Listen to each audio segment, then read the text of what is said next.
I am now the most unhinged person on the planet in the rankings this week. I take that as a huge compliment. I'm currently the most unhinged person in the global weekly rankings. I will take that gladly. Ladies and gentlemen, good morning and welcome to the Watchma'S Hour with Roshan and Melwani.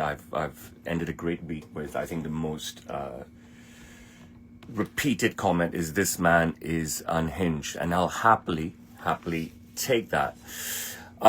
Episode 32 of something that I keep saying that, was born out of nothing. And now I think I should stop saying that because it actually is something, considering that I've done 32 episodes. All of you that are joining me, stay till the end, please. And everybody help me to like and share the live. So it's Sunday, January 11th, 2026. 365 days ago exactly was Sunday, January the 12th, 2025. This is a shrunk version. But I started the year 365 days ago with this giant full page spread. I don't know where it is. I don't know where my employees, my team, had put my beautiful thing, which was also laminated. It was gigantic, with this full spread page in Hong Kong's leading Chinese newspaper, talking about me, talking about who I am, my achievements, the celebrities I've worked with, my success on social media, and my horse. And it was quite amazing because I'd done this interview maybe a month or two before that, and they'd released the interview on YouTube and they'd released the interview online and stuff. But I think that the reporter, amazingly, for some reason, knew it was my birthday on January 12th. And, I was waiting for the article to come out, and they hung on to it, and they published it on my birthday in this gigantic spread. And I love the R, I'm broadcasting on Instagram, TikTok, and YouTube, so forgive me if sometimes you can't see stuff on the screen. I love the R here. It was this giant paper, and I remember that morning, before coming to work, I'd gone to the Regent Hotel with Saloni and Rian for breakfast. And I had told Saloni before, let's go to the Regent. It was just rebranded back to being the Regent from being the Intercontinental forever. I'd grown up with it being the Regent. And the breakfast was awful. Oh my goodness. This is like, supposedly 5-star hotel, and it is with 5-star prices, and the breakfast was full. And I went there, like I said, because they had rebranded the Regent. The breakfast was awful. But I woke up to this and I was so thrilled. I spoke to my trainer in the morning that day. And yes, it was my birthday. Of course, the two girls, Zaria and Serena, obviously sleeping, and so did not come to breakfast. But it was a great fucking way to start the morning. And this reporter, Amy Chan, how she knew it was my birthday, I have no idea. And how she decided to hold on to the article, how her editor agreed to hold on to the article, how they decided to publish it on my birthday, how they put such a huge spread. It was incredible. Daniel, thanks for all these likes. Everybody else, please like and share the live. It would help me a lot. And it was just like a wow. I was like, okay, fuck yes, thank you so fucking much. Absolutely brilliant. So it's now January 11th, and yes, tomorrow is my birthday, and I've been I started celebrating my birthday on I think Friday night.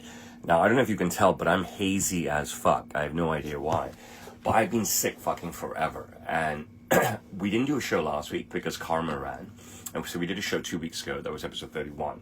And then we didn't do a show the week before because Karma ran at the international races. I talked about that 2 weeks ago. We've had bang 1 week break, bang 1 week break, instead of going week after week after week. So I haven't engaged with you guys as much as I wanted to, but I think we still had 2 killer shows, the last 2 shows, and I hope to give you a killer show today. I think every year, from what I see, is that I get sick during Christmas. I don't know why. I think every single year I get sick during this time. Last year I suffered with influenza A for over 3 weeks. This week I keep testing myself. I have no influenza. I think I said this to you guys 2 weeks ago. No influenza A or B, 1 or 2, whatever the fuck they called. And no COVID. But I just, I've been on different antibiotics. I went to the doctor once.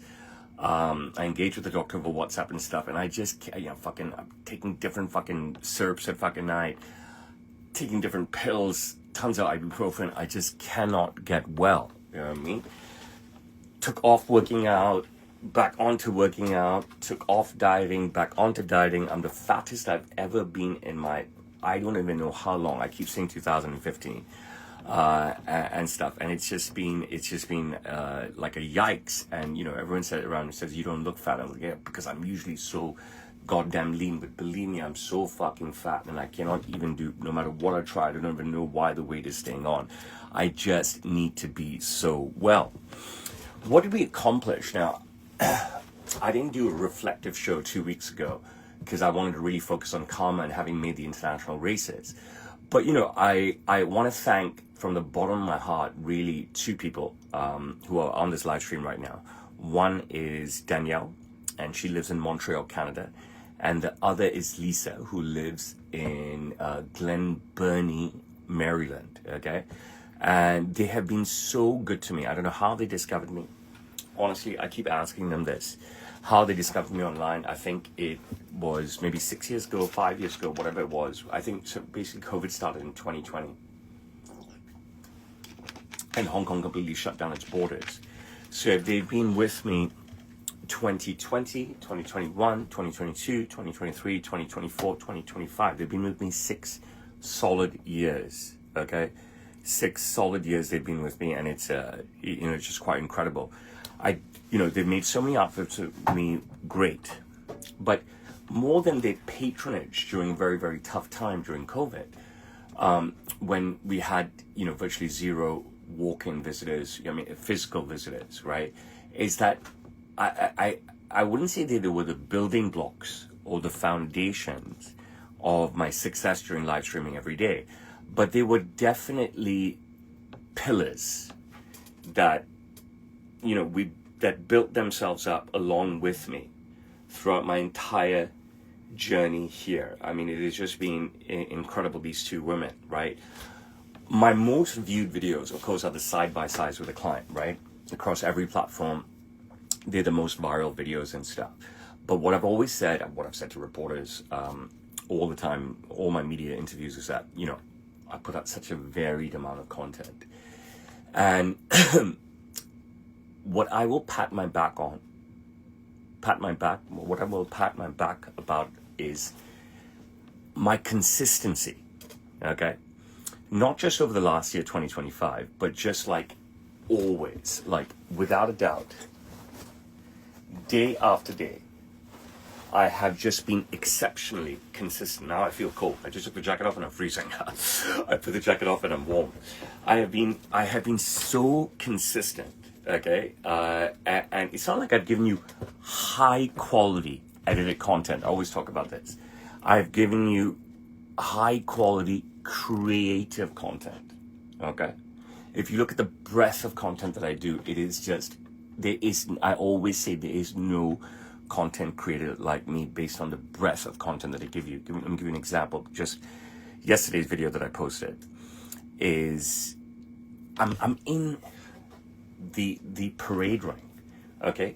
Whoever has given you inside access to the parade ring at the Hong Kong Jockey Club the way I have. And my last video is, yesterday's video is, me and the jockey interacting, and the jockey telling me, the trainer was absent, and what the trainer's instructions were. And for me, that is like, oh, that is amazing, right? Like for me to be able to share that with the world, for me to be in a position, having gone in my position, I'll give my father credit for that completely, forget about me, right?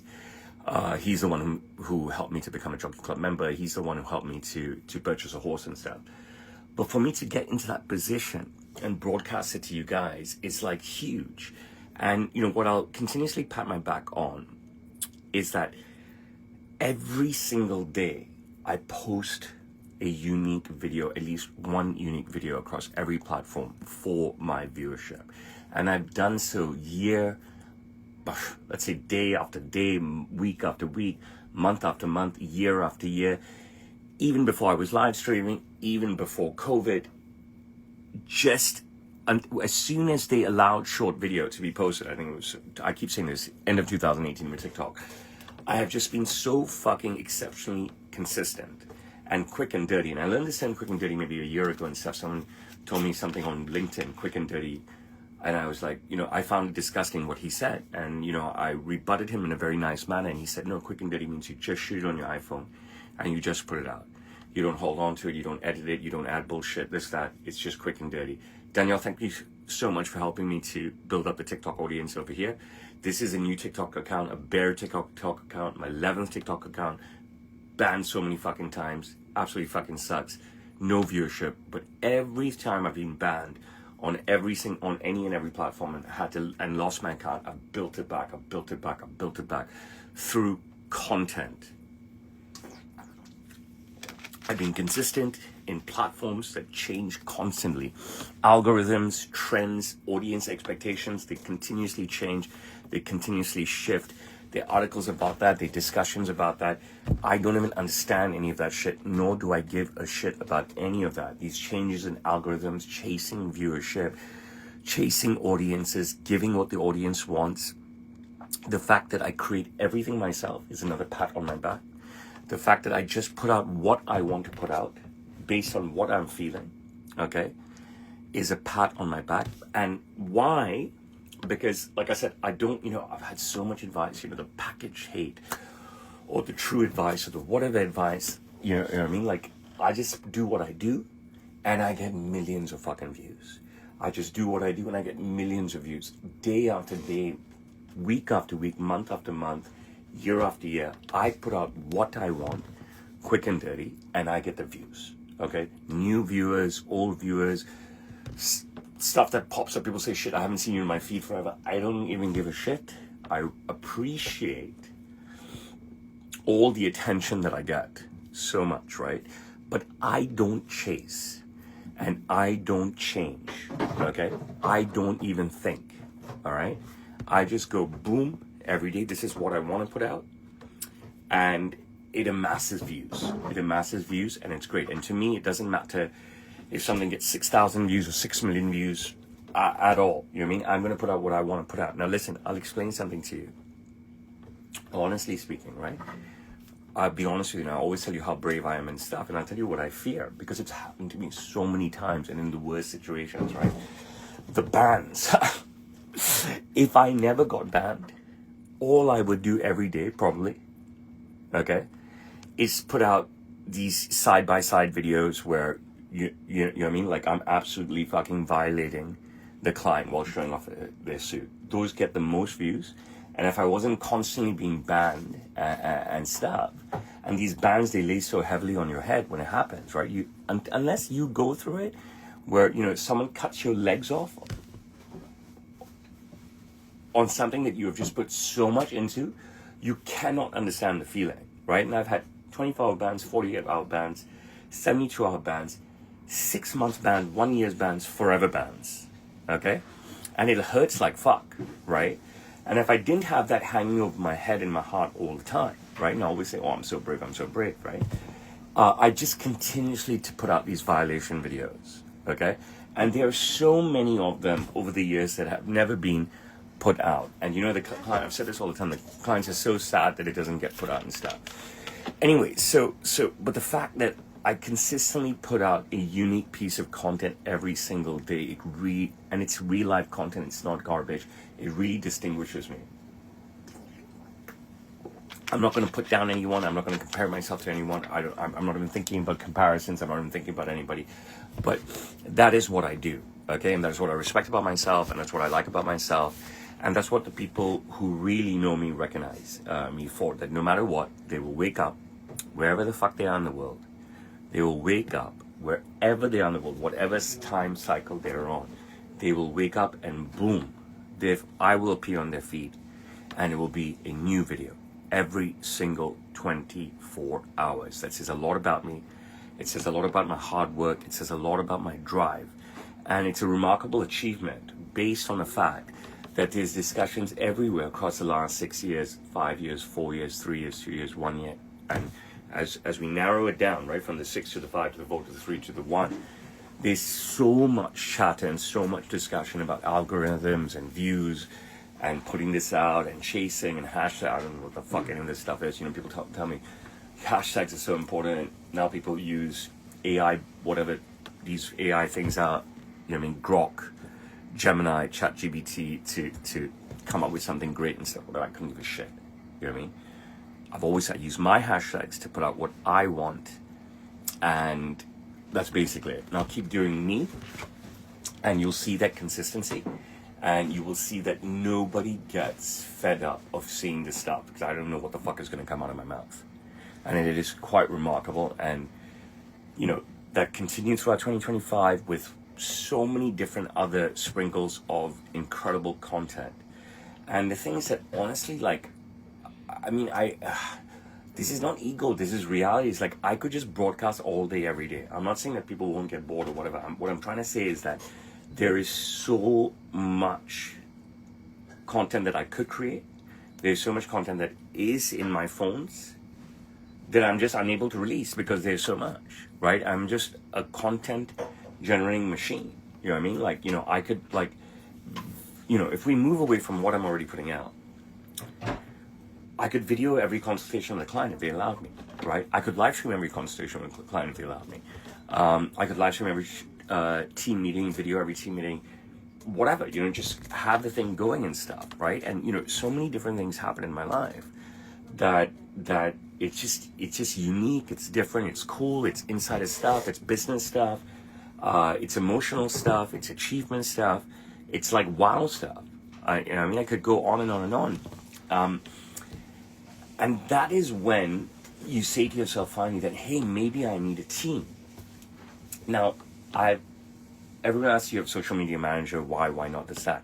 And I've always, do you like the mohawk? I love my hair, whichever way I make it. Tell you honestly, whatever comes from my way, compliments, trashing, everything. I fucking love my hair. I will not ever shave my head. I will make my hair the way I want to make it every single day, and different, and I fucking love it. Okay, and I absolutely love my hair, and I've always loved my hair, and I've loved my hair as soon as I started noticing my hair. I probably loved my hair when I was 11 years old, 12 years old, 13 years old, 14 years old, 15 years old. And, you know, I've always been so, like, progressive and interesting and strange and weird with my hair, and so ahead of the curve with it. And, you know, I've been teased so much. I've been teased in, like, grade 7, 8, 9, 10. By the time I was grade 11, no one dared tease me. I fucking fucked them up. You know what I mean? By the time I got to grade 11, I'd grown to this height. By the time I got to grade 11, I'd grown to this ego. Okay? By the time I got to grade 11, I grew into this aggression. Okay? By the time I got to grade 11, I'd grown into this bully.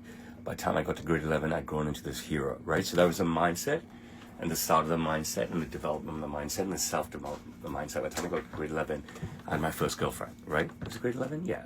Right? And you just progress from there. And that's it. And that's when I built this foundation long before the Andrew Tates of this world and stuff. And, you know, I don't listen to Andrew Tate, don't know much about him and stuff, but I have a lot of respect for everything that he's done for himself. It doesn't matter what he said. I see his confidence, right? I see his confidence when I see clips of him here and there over the last 12 months, and I see his confidence, and it sweeps me off my feet completely, right? I don't have time to listen to people and stuff. You know, I just watch CNN and BBC for news for the world and stuff. But whenever his clips have popped up and I watch 5 seconds, 10 seconds, 15 seconds, 20 seconds, 25 seconds, right? Never to the end of a video and stuff. Never really focus on exactly what he's saying, but just wowed and wooed and swept off my feet by the man's fucking confidence, whatever comes his way. I was just like, I'm like, bro, you're in a fucking realm of your own. And same thing with Cristiano Ronaldo. And every time he celebrates a goal, and every time he takes a shot, and every time he yells at somebody, and every time, you know, he's fucking pissed off and stuff. And, you know, I'm not focused on anything. I don't have time to watch football and stuff. And, you know, I always say CR7 is a fucking king. His confidence is a wow. It's just incredible. And, you know, it just, I'm wowed and I'm wooed and I'm swept off my feet. And so when it comes to me, I've been like that. I've been growing and growing like that for a very, very long time. It doesn't mean that I'm not open to learning or changing or accepting I'm wrong and stuff. It's just that I don't doubt myself. And in this world, you can't, it's so cliched, you just can't doubt yourself. You just got to keep going and going and going. So I had a great client yesterday. from England. Okay, so he lives in the north of England, probably called Newcastle as team borough, Sunderland, that area. Okay, he was very supportive of me during the pandemic as well, and he came to Hong Kong, I think, in summer 2023 when the gates finally opened, when the borders finally opened. And I worked with him. Today's Sunday. I worked with him on Friday morning, and I was doing the sale. I worked with him Saturday morning, and Saturday morning, I think Friday morning, he had a big Emirates bag, right, a first class Emirates bag, and I said, you flew first class Emirates here? He owns his own business, so it's coming out of his pocket. He goes, you only live once, brother. And I said, yeah, you only live once. It's so true. Now, I'm very careful with my cash, but that doesn't mean that I don't enjoy my cash, right? I'm not stupid with my cash, but also you could say I'm stupid with my cash if you wanted to judge me as well. I could live like the most miserly lifestyle, but then what's the point, right? I'm very,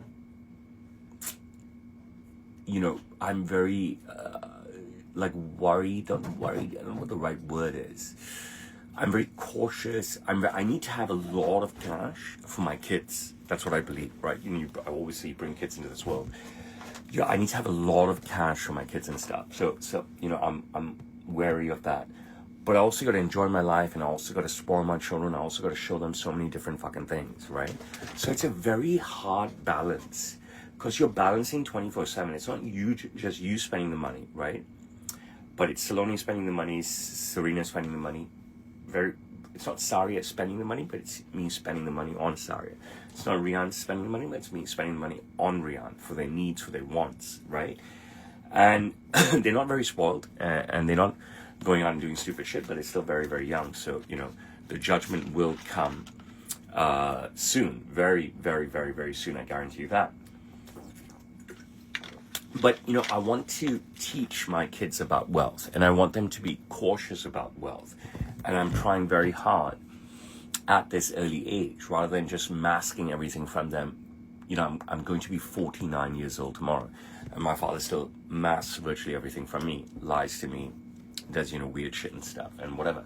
So I'm just really trying not to be that guy. And, I always say fatherhood is the most amazing journey. You learn as you go. There's no hard and fast rule to it. There's no book on it and stuff. Parenthood is like that. But what I'm very proud of is that I've been able to share my children with you guys for the longest time. And those who have been with me the longest have seen that entire journey, and it is just incredible. And I'm so happy that I've had the balls, I've had the guts to share my children with all of you, virtually day after day, definitely year after year. And I'm so grateful that so many people have been so receptive of that.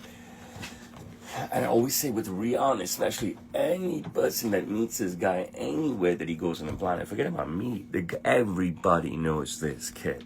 And that is down to day after day, I've been exceptionally consistent with high quality. When I say high quality, that doesn't mean edited, right? High quality creative content. Crazy shit that comes out of my mouth, okay? Many fans will say that I've learned and adapted along the way. I really haven't, right? I think that, like I always say to you, that I'm always a curve surfer, right? I try to surf on the top of the curve. I really don't have blinkers on, but it is like blinkers on because I'm not listening to any of the chatter that goes around me, right? I'm just not listening to chatter, advice, anything, because I just don't have time for that shit, you know what I mean? Like, if you want to be the curved surfer, right, then you got to just go. And then whatever knocks you take them. Whenever your legs are cut underneath you, you take it and you try to fight back. And I'm proof of that. I'm absolutely proof of that in every way. It's how do you want to measure me? In business, in fatherhood, in physique, in fame, in wealth. I've bared all to you. I've had my legs cut underneath me time after time, and I've come back and I've soared and soared and soared and achieved and soared and soared, and boom, I've cut it off. And it doesn't matter to me what audience expectations are. The fact that I create everything myself says a lot about my hard work and drive, and for me it is a remarkable achievement, and it's something that I've done and done and done. You want to come in twice in the last 2 days to see me. I'm actually always here. People don't allow anyone to see me unless they're going to purchase suits, right? You guys can't come and see me just like that. Sorry, this is me looking at a comment on Instagram. One of the, what's the opposite of success? Failures? Bro, there's no photo ops, bro. It's just suit purchases. You know what I mean? If you can't take out the cash, I mean, then we're worlds apart, right? You know what I mean? I'm here to sell suits and nothing else. And that's basically it. I've always said that. You can take it in a nasty way. I appreciate the fans, appreciate everything. But if I'm at work, I'm here to sell suits. I'll talk more about that next week. I think one of the disappointments that I had over the course of 2025 was my horse Karma. Now, he brought me so much success the previous year in 2024, I believe it was, right? And possibly even 2023. I don't want to recall this journey because I've done so many times. But I think one of my biggest failures was Karma. He did not do anything huge over the course of 2025. He set himself up in the back end of 2024 for something amazing. Am I correct? I don't think he ran. He had an 8-month injury, right? He set himself up at the back end of 2024.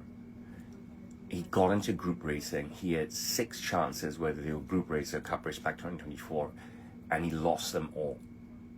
Okay? And then he ran this out of 2025, not giving really anything, maybe 1/3 place. And then he had an 8-month injury and he's just come back. And it's rare that I have such massive failures. Now, of course, this is a horse. What can I do about the horse, right? But, you know, owning a horse takes a lot of fucking money, all right? And I'll tell you, I don't know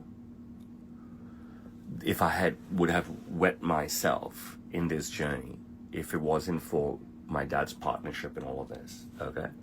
What I do know is at the end of this journey, right, I will definitely wet myself again. It's a fucking expensive thing to do, okay? You buy the horse, it costs you like crazy. You pay for the horse, it costs you like fucking crazy every month. It is not cheap, guys. It is really not cheap. And if you're injured, it costs you fucking double every month. You're getting no joy out of this. I keep speaking about this. There's no pomp. There's no visits to the race course. There's no nothing, right? The horse is just stuck there and you're paying for him. Owning a horse takes money, commitment, resources. The thoughtful planning, no, not for me. I just vest. I don't have time. I don't have time to research a horse. I mean, Rian probably could. Many owners do. I don't have time to talk to my trainer. I don't have any of that time, nor any of that interest. I just want to go and watch my horse race. I want him to run hard. I want him to win. I don't care. It takes so much money, commitment, resources, but there's no planning on my side. Common success is a testament to my investment, okay? But it's not a testament to me in any ways. It's definitely a testament to my father. Thank you so much. Some lovely words here from Tu Shaolin. It's definitely a testament to the trainer. It's a testament to my father. It's got nothing to do with me, Karma's success. But what I've done is that I've used his success, but even before he was successful, I've used every moment, I've milked every moment that I've gone to that track to create high quality, funny, charming, cute content for you guys that nobody around the world has ever fucking seen before. So even in his layoff, maybe he only had less than half a dozen races in 2025, which is really fucked up and shit. It is just shit like a motherfucking shit, right? You pay so fucking much. I cannot tell you how much your ass fucking bleeds. First of all, for just paying for the horse monthly, and then you pay even more when he's injured. You pay to nurse him back. You're fucking paying like a fucking bastard. And the guy's not even running. And this was his third like major injury layoff, but the longest. 8 months is a bleed. He had 6 months bleed, start of his journey, comes back with a 3rd place and a 1st place in a while, right? And he had some other injury layoffs that were maybe a month, 2 months, but this 8-month one was a disaster, absolute disaster.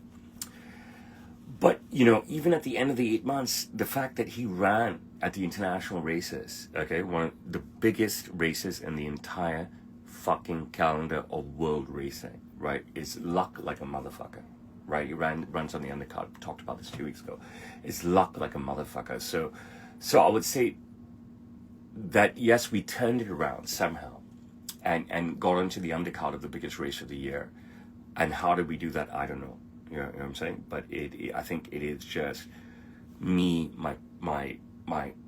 this. It's my aura, right? And that's it. You can call me nuts, but I have no other explanation. Everything Karma has done, I think, is about my aura.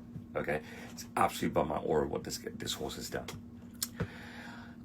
I think my biggest achievement in 2025. I can't remember the celebrities. I've already shown you one major newspaper article. I think the press stopped after this.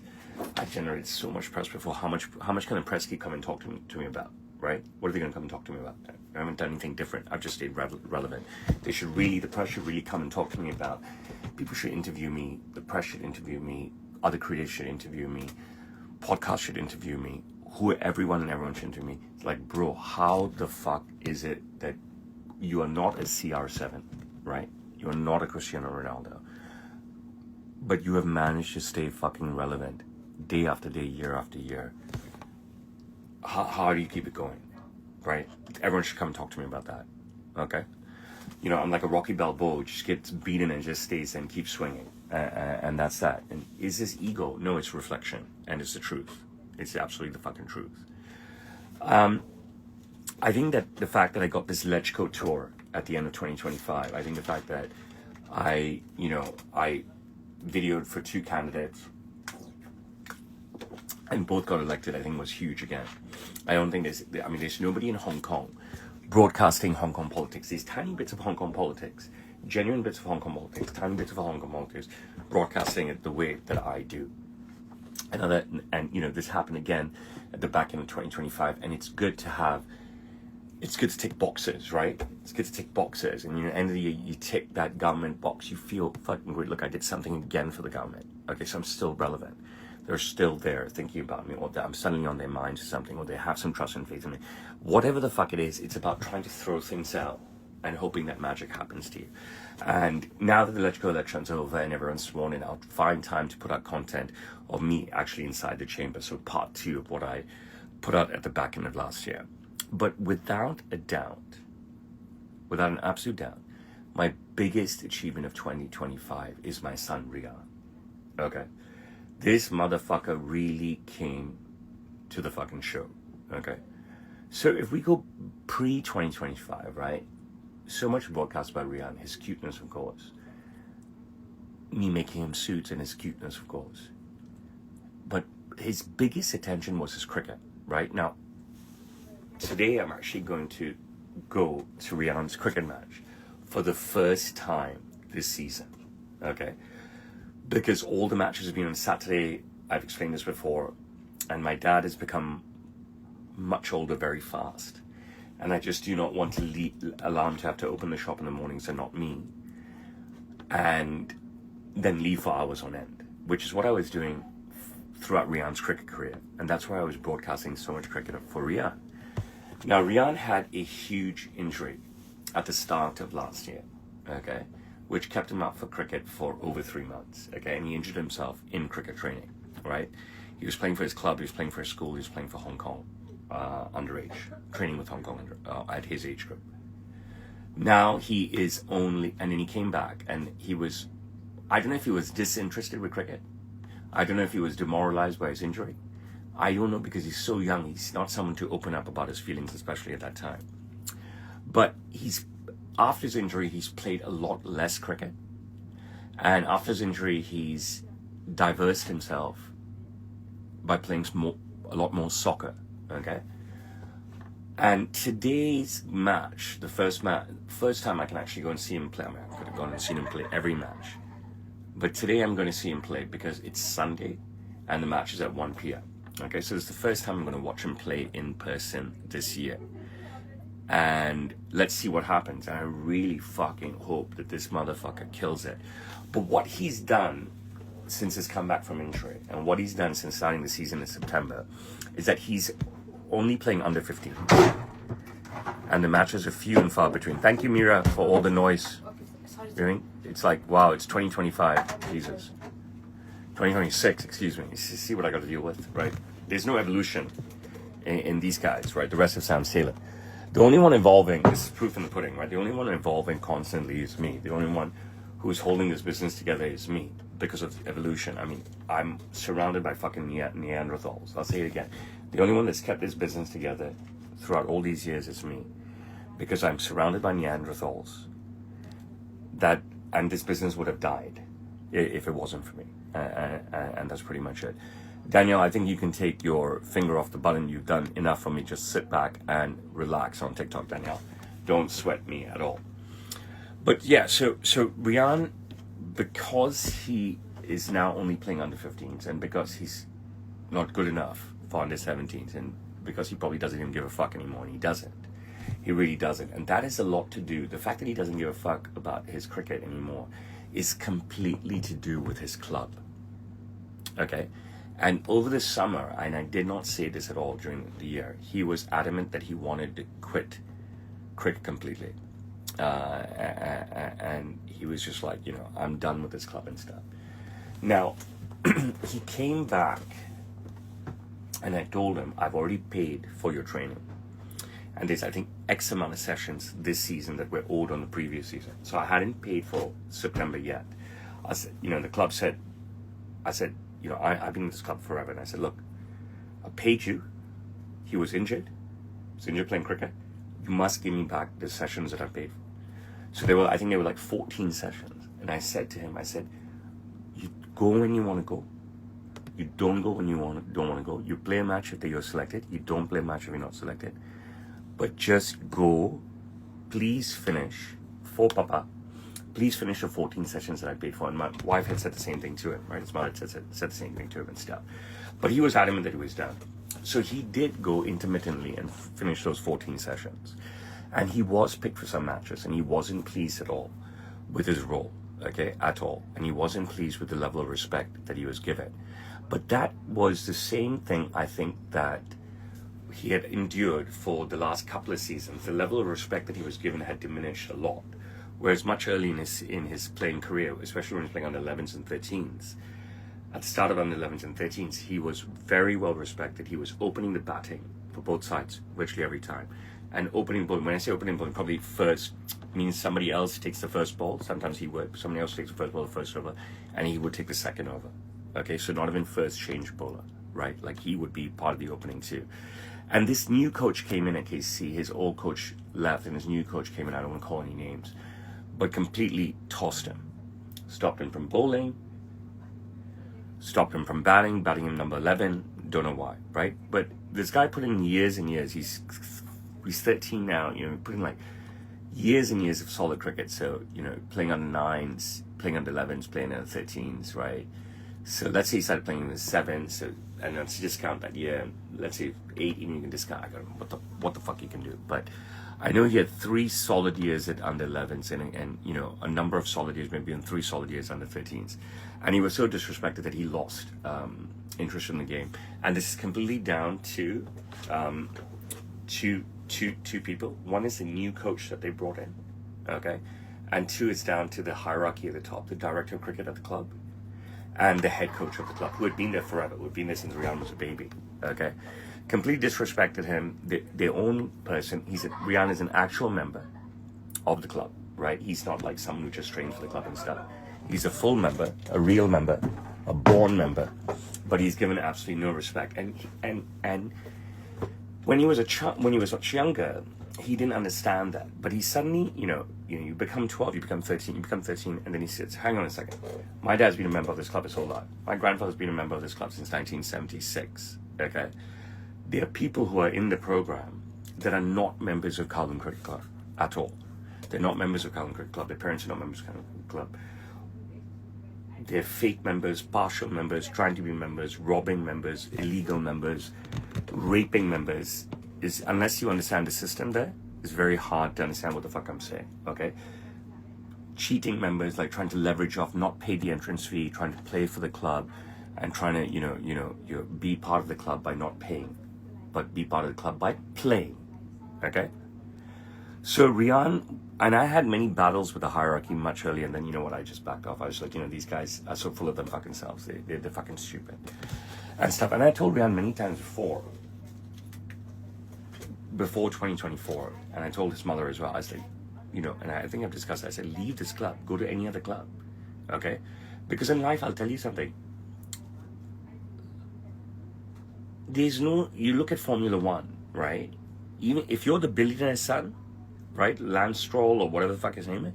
If you're the billionaire's son, you can drive. It doesn't matter about your talent.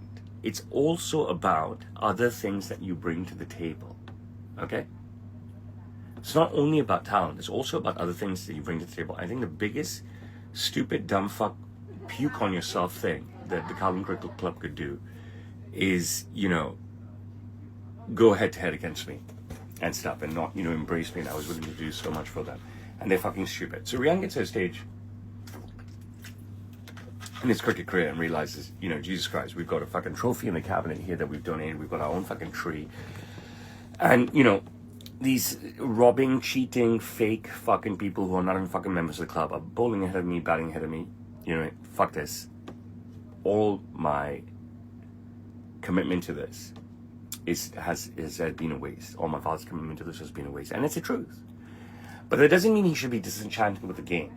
And it also means that I told him so many times, go to India Club, go to USRC, play for anyone else, play for people who want you right now and want the coverage that I can give them.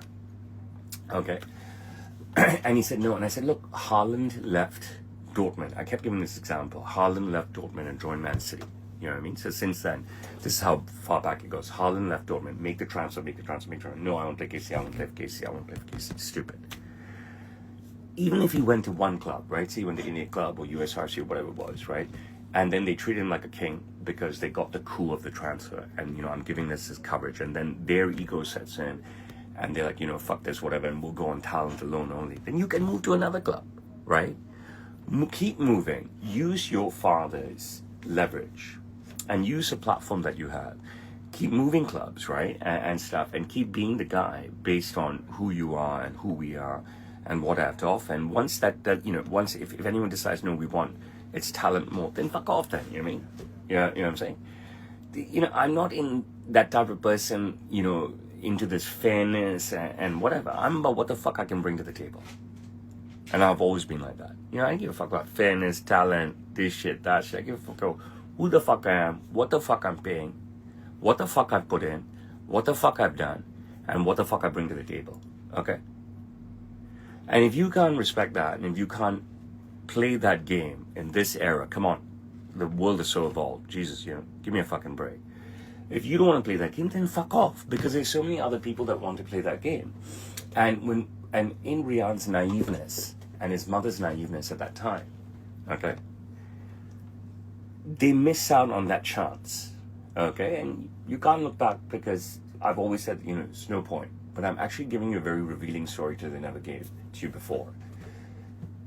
It's the same thing with the stupid fucking school that he goes to, right?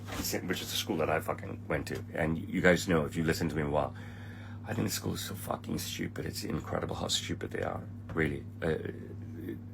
I cannot tell you how dumb they fucking are in this era, 2026. How fucking woke they are, how scared they are, how stupid they are. I could tell you so many stories. So it's not that I don't support my kids and whatever. I give them everything.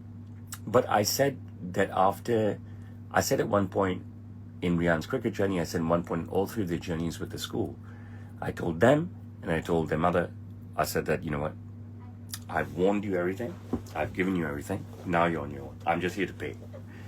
And then everyone wakes up finally. Everyone wakes up, they get older. Saloni wakes up and gets older. Serena wakes up and gets older. Sari wakes up and gets older. And Rian wakes up and gets older and realizes that, this club, this school, they're a bunch of fuckers. I said, listen, I fucking told you so. I absolutely fucking told you so. These are cunt fucks, okay? They have their own fucking system. You see, you have to have the ability to succumb, okay? And, I've always said to you, even if my government uses me as a patsy, right, I will succumb. Happy to. Okay? You have to play the game. All right? You have to give in to the system. All right? I'm not interested in changing the system. I'm not interested in being a revolutionary. I'm interested in being fucking relevant. I'm interested in being called upon. Okay? Again, I'll say this. Like, yeah, I have no qualms being a patsy whatsoever. I have no interest in changing the system. I'm not a protester. I'm not a welfare fucking lover. Okay? I want to be relevant. Okay? I want to be called upon. I want to be there year after year after year. Okay? And you know, as Saloni, Serena, Saria, Rian, they woke up and realized that, yeah, you know what I mean? Like, people are cunts. And when they get to the top of something, right? People at the top of specific organizations, community organizations, I'm not referring to businesses, okay? And I have no qualms with dictatorships. I've always already said that, so you judge me how you want and stuff. You know what I mean? I only have my fight to fight. I don't have anybody else's fight to fight, okay? So go fuck yourselves, okay? I'm nobody's martyr but my own, all right? I'm nobody's martyr but my own. I couldn't give a shit, you know what I mean?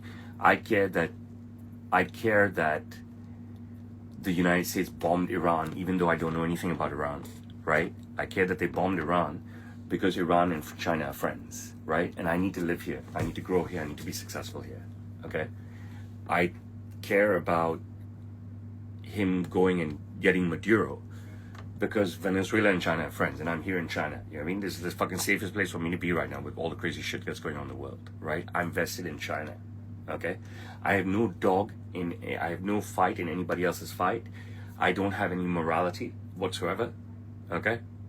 I'm not a martyr. I'm not that stupid bitch, whatever the fuck her name is, the young girl, I can't remember her name. Anybody know her name? That fights for everything? The young fucking girl who sails on fucking boats, who tries to go into Palestine. Somebody tell me her name. I'm not that. I'm the absolute opposite of that, right?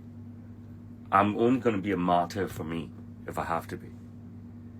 I have Greta Thunberg or whatever, right? Yeah, I'm the complete opposite of that. I have no fight in anybody else's fight. I only have a fight in my fight. Okay? You want to judge me? There, I've just opened myself up to you completely. Go and judge me on that. I have no fight in anybody else's fight. I'm not a Greta Thunberg. I'm the absolute opposite. I only have a fight in my fight. And if I have to be a patsy in my fight and a martyr in my fight, then I will, right? But I'm not going to be a protester or putting up my hand or vocal guy in anybody else's fight. My platforms, my broadcasting has never, ever, ever, ever been about that. I care about me, I care about my business, and I care about my children. And if I have to be revealing like this, right, I do so on purpose because I always want to be transparent. Right, that's one thing I said about myself, you know, transparency, because I need everybody to believe. I want everybody to believe. These are one of the ones that I want, right? But if they don't, it doesn't hurt me. I don't give a fuck. I got to earn, right? So it's not like, oh, I want to do this. I want to be transparent. I want everyone to believe in me. But I'm now only being judged. I'm only being shat on, whatever. I don't give a shit about that consequence, right? I only care about thriving. And one of the reasons I've always said that I want transparency of myself to be one of the reasons that I thrive. Okay? And so far it's worked for me and against me, right? You cannot have everything your way. You know what I mean? Cristiano can have a great season and score 50 goals. But if he scores 25 goals, it's also a great fucking season. But he's not scoring 100 goals and nobody else is, ever. Okay? All right? So the 50%, the 50 goals, the 25%, the 25 goals is also already amazingly successful for me. So I'm going to continue in that way. Because I don't see anything falling apart, right? It's only the woke fucking community guideline fucking bullshit platforms that are my setbacks. Other than that, I have no setbacks, right? I'm killing it away. But Saloni, Serena, Saria, Rian have finally woken up in a world where they realize they don't want to be part of that woke shit, that liberal shit, that left shit at all, right? You know what I mean? That doesn't mean they are as extreme as me. Far from it. I'm so fucking extreme. It's just ridiculous. Okay? But they themselves have woken up and realized that this rules-based system, fair-based system, DEI system, this puppet system is a bullshit system. But I'm not saying to you that in any ways they are as extreme as me. They've just woken up and realized that stuff is crap. Seriously, it's fucking crap. I don't know who I was speaking to the other day. I was speaking to two homosexuals, okay? Who are both my clients since maybe 2017 even. But they're very young. So they came here as, I think, Yale Whiffenpoofs, possibly. Yes, they came here as Yale Whiffenpoofs, as undergrads, all right? And now it's 2026, so there's 10 years of being my clients and stuff. And they are homosexuals, they've been together, and they're not into this DEI shit. You know what I mean? They're high-powered finance guys. One worked for JP Morgan for a long time, right? And after when he had resigned from JP Morgan about a year or two ago, he said, you know what, now we're going to do a fucking video. You feel me up, you do whatever the fuck you want. I'm leaving JP Morgan. You know what I mean? I'm as gay as they come, and I want you to do your shit, your riot video with me and stuff. I want to be across all your platforms, go hard, go anything. And I can finally do it because I'm leaving JP Morgan and I'm not subject to their rules, which is their rules are you cannot do this on the internet, you cannot do that on the internet, you cannot do this on social media, you cannot do that on social media. Okay? And that was such a fucking huge thing for me, right? Because this is gay is gay, white is white, left is left, liberal is liberal, American, okay, who wanted to puke and shit on this DEI stuff of JP Morgan after he had resigned. You know what I mean? And I was like, thank you. I loved it. I absolutely fucking loved it. People gotta let people be. If you're not killing somebody, right? If you're not, preying on people's vulnerabilities, okay? Right? I'm the opposite. I don't like that shit, right? Like, I'm the big bad bully. You fuck with me, you fuck with someone that I know, I'm gonna come and fuck you up, all right? But that stems from my teenage years, which now goes back more than 30 years. Again, we've talked about in depth all the time, my high school times and stuff. But, so I'm that guy, right? And I love the people that flock to me, okay? And if you look at two of the videos that I put out this week, right? let's talk about three of the videos that I can recall this week. There is a 48-year-old Filipino American, okay, who he buys 6 suits from me, and he said, no, I don't know this guy, but he's a 48-year-old Filipino American, born in the Philippines, okay, and super successful that he can come to Hong Kong, he stayed at the Ritz. Was he stayed at the Ritz or the Rosewood? One of the two, okay? Or did he stay at the Shangri-La? Maybe he stayed at the Shangri-La. I can't remember, right? We buy 6 suits, and he said that I want you to fucking violate me. I want to be part of videos. I'm 48 years old. I'm fucking a millionaire and stuff, right? I do a video with this guy, okay? I do a video with a 49-year-old Chinese American living in New York, born and raised in New York. Don't know the guy, but he knows me inside out, okay? I'm dying to take a piss, by the way. It's killing me. He knows me inside out, and he wants to do a video with me, and I go crazy on the guy. Okay, and then with a 22-year-old Australian Chinese-Australian kid who brings his fiance and her bridesmaid, and they mic the boy up, and they're filming as well, and he wants me to go all out on him. I mean, this is crazy, right? And it's a testament to me, and you have to understand that it is a testament to me, and I'm telling you what I always say to you. It doesn't matter what you think about what I'm saying, and it doesn't matter what you see. When I've lectured to universities, right, I always say to people that you cannot capture the full 8 billion people, right? If you capture 8 million people, right, like Coca-Cola, which is way more, right, you're already a billionaire, okay? If you capture 800,000 people, you're also possibly a billionaire, okay? If you captured 80,000 people, you're also possibly a billionaire. You understand what I'm saying? Do you get what I'm saying? If you capture 8,000 people, you're definitely a multimillionaire. Okay? And if I capture 800 clients in a month, bro, I'm back where the fuck I am before COVID, maybe even more. Okay? My father always claimed to sell 30 suits a day, right? That's 30 times 30. So that's 900 suits a month. So you potentially could have had 900 clients a month. Okay, and that's what helped build the wealth. Is my father there? Yeah, already here. Papa, you want to come and say hi? We're talking about you now. Can you come, Papa, for 1 minute? What, Roshan? Is my father there? Yeah, he's Can you come here a second? to you? Yes, to me, gosh. I see my father will come. So yeah, so my father built this incredible foundation. Okay? Sorry? Guys, I can't hear you. What? Okay, let's see if he comes back. Maybe we'll have him in. He built this incredible foundation for me. Okay? I am nothing without my father, the foundation. And I'm probably nothing today. I think the biggest leg cut that I could ever have, right? Always talk about, the legs being cut underneath me and coming back strong. I think the biggest leg cut that I could ever have is my father throwing me out. You know what I mean? Could throw me out right now and I could have all this ego, this, I could achieve this, but I don't know. You know what I mean? I'd have to start afresh. Of course, I'd have my own name, my own brand, my own platforms, everything. But I'd have to start fresh, and it's hard work, right? You set up your own office. Maybe I travel for suits. Maybe, I have an office that comes to, people come to me and stuff. Definitely wouldn't start anything on street level. Not interested in that, right? I would restart as Roshan Melwani only.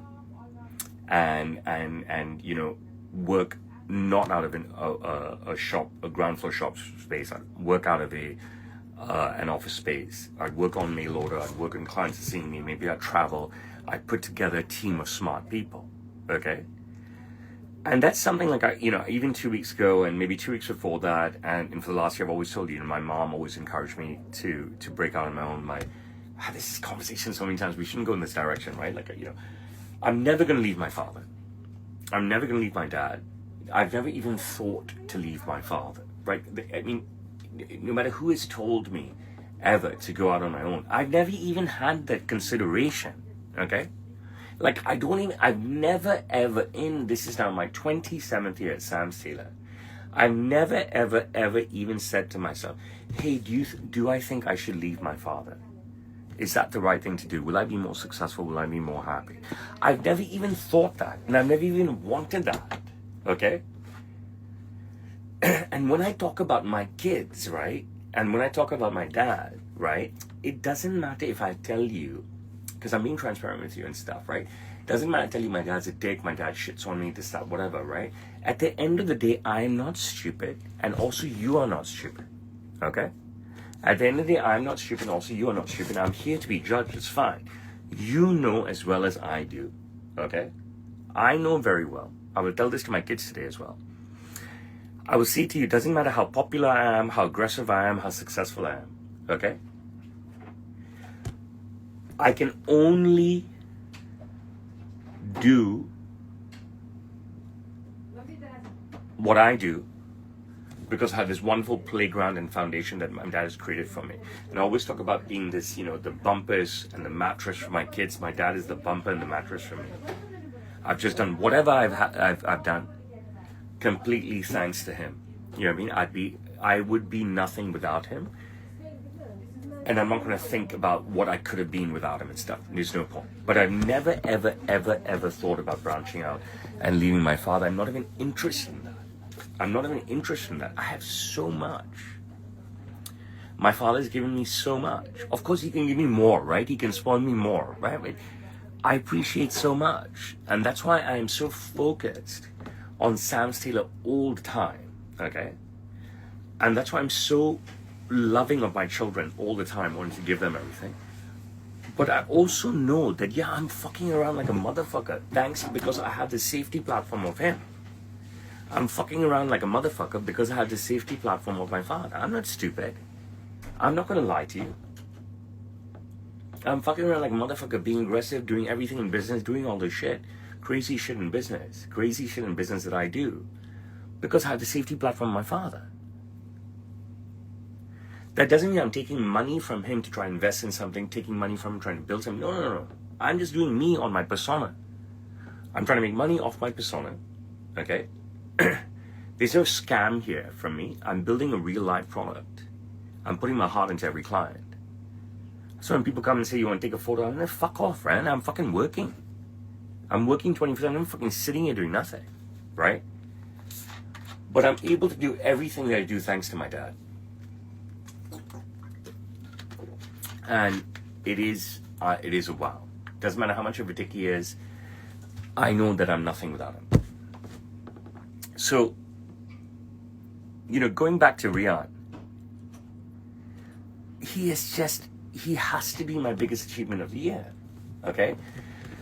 I can't recall which celebrities I worked with this year, or if I worked with any celebrity. I know I did a lot in 2024 and 2023, after COVID and stuff. Like, it was a real breakout when people started coming back. I don't know if I did any celebrities in 2025, okay? Like, any major ones, maybe a couple of minor ones here and there, okay? I'm discounting my London trip. Of course, I worked with huge celebrities when I was in London. I'm stupid. Absolutely stupid. I haven't gotten to that. But, fuck, if I take London on its own, then yeah, that is a huge achievement of 2025. I didn't even come to that yet. But, Rian's progression has been immense. And I've talked about this over and over again. And, I'll try and talk about it again. Because, he came a couple of days Christmas, 1 day Chinese, 11 days April, 11 days summer, 11 days working with me in London summer. And now he's done, 16 days, 15 days, 14 days he did with me. If you've been following me, or you've just suddenly woken up to Rian, okay? Both complete spectrums. If you've seen Rian from 6 years ago, or you've just suddenly woken up to Rian, you can see, wow, what a wow Rian is, okay? I've encouraged, Rian, to face and to embrace challenges with confidence, of course. I went for dinner last night, right? And I told Sari and Rian, Serena didn't come. I tell them all the time, remember who's your father, okay? Remember who the fuck is your father, all right? And do what you want to do. Now, my father never told me that, okay? He never said, look who I am. My father's so super humble, okay? And I'm not that guy, and I don't want to be that guy. I never said to myself, people always tell me, people close to me, the package hate. I've shed all my friends. I've shed everybody, okay? And, some of it's a bit sad, okay? I miss some people. I especially miss one person. I probably only miss one person, to tell you the truth. But that person shed me. I could go back to being friends with that person, but it had to be on their terms. And, I need to be on my terms. I can't have it on somebody else's terms. But I do miss that person. I miss that person a lot. And do I feel lost without that person? No, not at all, right? All I feel is pain, right? All I feel is pain. But I need to have relationships with people on my own terms, right? Because I already have a father that I have to have a relationship with him on his... Pop, you there, what? Come. Showing a couple of things. I was just telling the audience. Can you sit here for 1 second? Guys, can you help my dad? I need you to sit here with a chair. Can you just listen to me? We do this every time. Okay. So I just want to reflect on one thing. My dad is here, right? So just listen to me. If you want to say something, you can. But you need to show your face on all screens. Yes. There's my dad. There's my dad. So I'll always be honest with you guys, right? Like, I will give you one example. Like, my mother, her husband, her sisters, right, always tell me leave my father. But the two things that I will always say, that I've always said, right, is that, number one, in my life, no matter what, did I even think that I want to ever leave my dad, right? I'm not even interested, right? Why the fuck would I leave him? He's the king, okay? Number two, I can only do what I do because of what he has done. And he knows that, and I know that, right? And he knows that my son is fucking crazy, right? But what can he do? I'm his son, right? What can he do? He wants me to be a certain way, and I know that without him, I'm fucking nothing. I know without him, I'm fucking nothing, right? And I know that I can be the bastard crazy guy that I want to be because he's backing me. Because he's backing me. What will he do? You know what I mean? What will he do? Throw his fucking son out? You know what I mean? So that's why I think we make an amazing team. Okay, God bless you. Thank you. That's why we make an amazing team. And now we have Rian. You know what I mean? And we have fucking Rian. And that's four fucking generations. That's 4 fucking generations. I mean, and I fucking love it. Okay, so, and it's the fact that we're generational, right?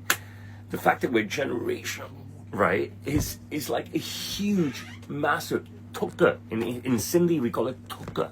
It's a spit on the fucking people who hate the rich, the people who hate legacy, the people who hate heritage, the welfare lovers, these fuckers who say, that you're born into wealth and all that stuff. Fuck that shit, bro.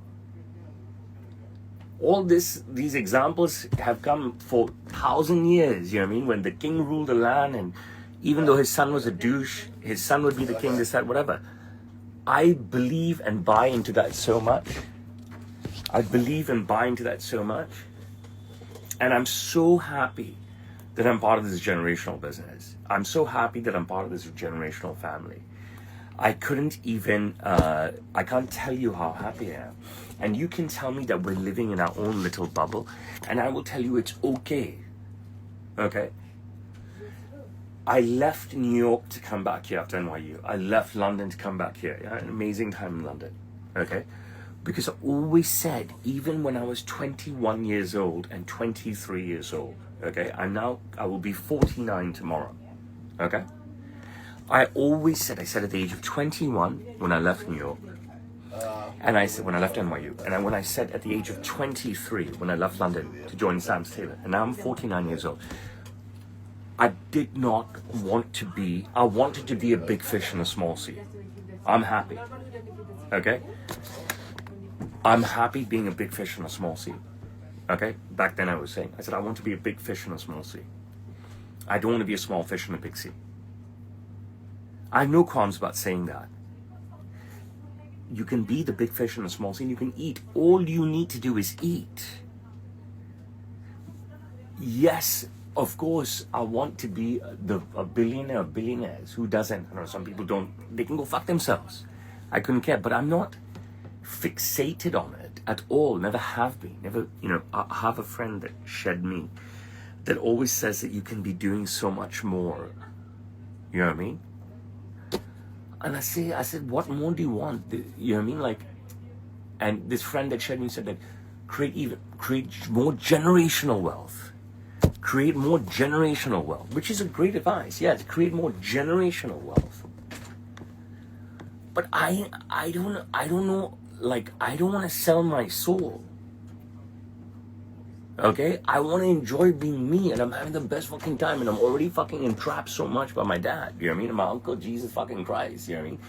I write a lovely, sweet message, okay, to my father, to his wife. I fucking should have screenshotted it. I'll screenshot this and read it to you next week's thing. But I write a lovely, sweet message right after my father's birthday to him, to his wife, to my uncle. And I say something along the lines of that, look, I took only one vacation last year, which was my trip to London. It's not enough. It's not healthy. You know what I mean? How can I be going backwards? How can I be taking less time off? All right? I said that, every other Sindhi family, they take Chinese New Year off, Easter off, summer off, half term in October off, and Christmas off. They get 5 holidays a year, maybe more. 4 holidays a year, maybe more. 3 holidays a year, maybe more. Nobody's getting 2 holidays a year. Or even those who are getting 2 years. I ended up having 1 holiday. Can you please grant me 3 holidays this year? I mean, I'm 48 years old and verge of being 49. I'm asking these 3 people, one of which I don't even need to give a fuck about. But I won't give a fuck about because she looks after my father, right? And I'm saying, please, can I have 3 holidays this year? Sorry? Yeah. I get a blank. No. None of them even reply to my WhatsApp. It's too hot. So 24, 25, 26, 27 hours. But sometime between 25 and 47 hours later, The shape. I write back on the 3 chats. I said, I need Perfect. at least 3 holidays this year. No. Will you give me your permission and blessings? Thank God. Okay? Blanked. So between 25 and 47 hours later, I write to also just copy and paste. I take it you cannot give me your permission or blessings. Father blanks me. His wife blanks me. You can see the blue ticks, right? Right? At least they're nice. I hate non-blue tick people, huh? Remember that. Oh, sorry. I've said it before. If you have taken off your blue ticks on WhatsApp, fuck, I hate you. You know what I mean? Fuck you, you fucking cunt cowards. I always call everyone a new client. Someone texts me and still have to book appointment this that, and I reply to that. And if they don't have blue ticks, I say, why you don't have blue ticks? You know what I mean? What says no blue ticks on WhatsApp? How many times do I bring this shit up? So you got the blue ticks, and then so my uncle replied and said, we'll talk about it later. We haven't talked about it yet. Why haven't we talked about it? I can't sit with the fucking 5 people. This is all Serena. Never comes. And even if she comes to anything, she won't have a conversation. I mean, she's just pissed off about something. If you have every analogy about a teenager that is bad and stuff, minus the drugs and alcohol and sex, then it applies to my moody, terrorist, 16-year-old daughter, Serena. She just fucking hates me. And she's just always angry all the time. It's very sad. So there's a lot of things we can't accomplish as a family because of her anger. But I have to go now. I've been streaming for 70 minutes, talking consistently. And I have to piss like a bastard. 2, I've got to eat something. 3, I've got to go to Rihanna's cricket match. So I'm going to exit, and I really didn't know what I was going to talk about today, Jesus, and I really didn't get through any of my note papers, and I have so many more notes. I have notes of stuff that I can talk about, and I just don't have it. I just don't have the time. I told you it's the Watchma'S hour, and I always give you 70, 75 minutes. So if you have any questions, I will take them now. Thank you, not Tenko. I appreciate you. Lisa Daniel, I thank you consistently. You know that.